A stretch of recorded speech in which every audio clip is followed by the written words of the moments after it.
Okay, so the first thing that we are going to talk about in our demonstration for lifting techniques is how to lift an object that may not necessarily be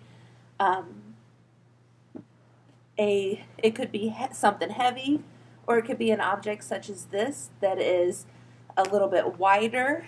The biggest thing that we need to remember is that we always want to squat our knees down and get that item as close to us as we can, and then lift using our legs. We never want to have a forward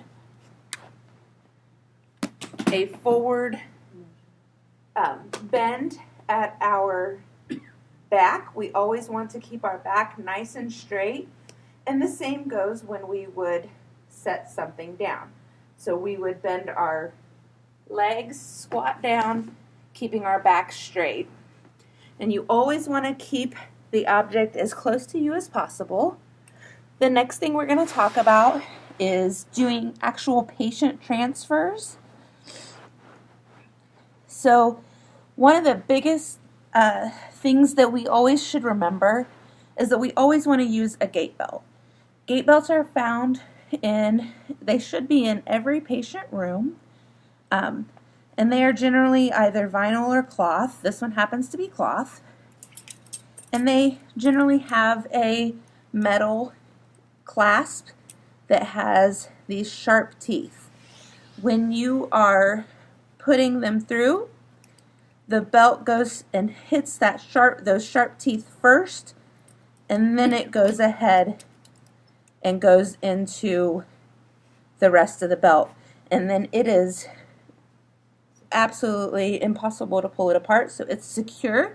So it gives you something good and strong to hold on to when you are lifting your patient. So now we're going to practice that. Okay, so I am going to put my gait belt on my patient. Okay. The gait belt helps to keep your patient safe, but it also gives you something secure that will not go anywhere, that you can hold on to your patient if they would start to stumble or lose their balance at all. Now, when you go to position your patient for the transfer, you want their feet about shoulder width apart, and you want to put your one foot in front of the other.